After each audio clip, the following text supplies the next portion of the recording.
Hey, Dr. Brett here. We're back.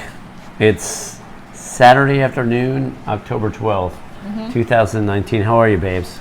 I'm good. I'm happier. Happier? Yes. How come you're happier? Maybe because the weather.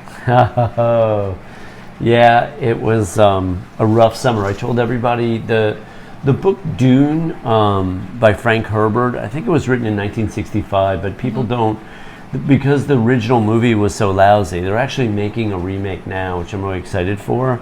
But the book was fabulous, and it talks about this desert planet Dune, or Arrakis. And so over the summer when we lived out here in the desert, I told almost everyone, we survived, but I told almost everyone that I live on Arrakis, and people would be like, what is that? And then I would say, well, I lived in Kuwait or Saudi Arabia, and then people would be like, what? And I'm like, all I'm doing is making metaphors here. It was pretty hot. It was a hot summer. Yes, that's right. So now we're in perfect October weather, really perfect. Okay, I have a question. Good. Yes. It come to me is about relationship from my client. That why people jealous? Why do people get jealous? Yes. Really good question. Well, I like to help people. Jealousy sort of comes from an insecurity, right?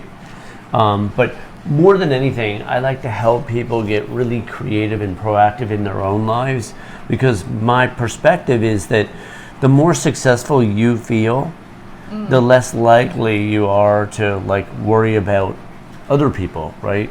And what they're up to, wanting what they have, jealousy or envy, right?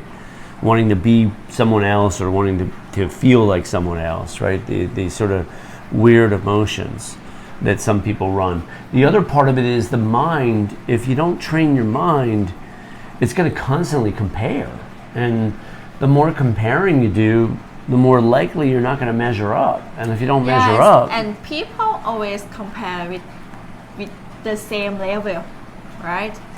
Well, most of the time they compare with the person that has a little bit of a faster car or a bigger house or a prettier woman, right? It's like the comparisons are pretty shallow. There's always a thing like they have the same quality. Like for example, like if I'm 30 years old, I will compare with someone that's 30. I mean, I will not compare with actor because I know that they are too different from me. Gotcha. Yes.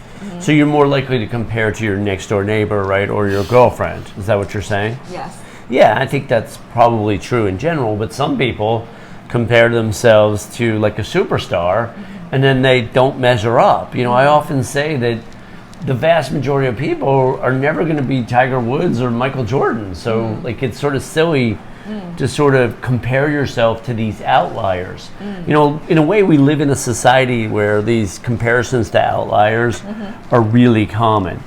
And then, of course, no one feels good enough. And I can understand that sort of some self-help motivational guru types want to make these comparisons that everybody can be like Michael, Jordan or Tiger Woods, if they just work hard enough and try hard enough and so on enough, but it's not really true. They are different in some ways or in a lot of ways, right?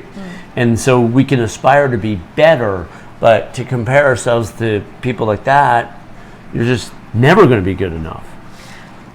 Is the reason that we are jealous because we feel insecure?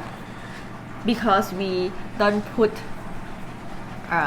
invest in ourselves enough. Yeah. So again, the more grounded we get in our own energy, right? The better we feel about ourselves and what we're up to. If we feel good about our life's purpose and we feel good about the day to day, we have good relationships and we're working towards, a successful career, whatever that is, and we feel like we're contributing to people and we're making a difference, we have a sense of purpose, then we're less likely to be jealous of someone else's life. Okay. Awesome. I'm Dr. Brett. I'm Snacka. Thank you. Thank you.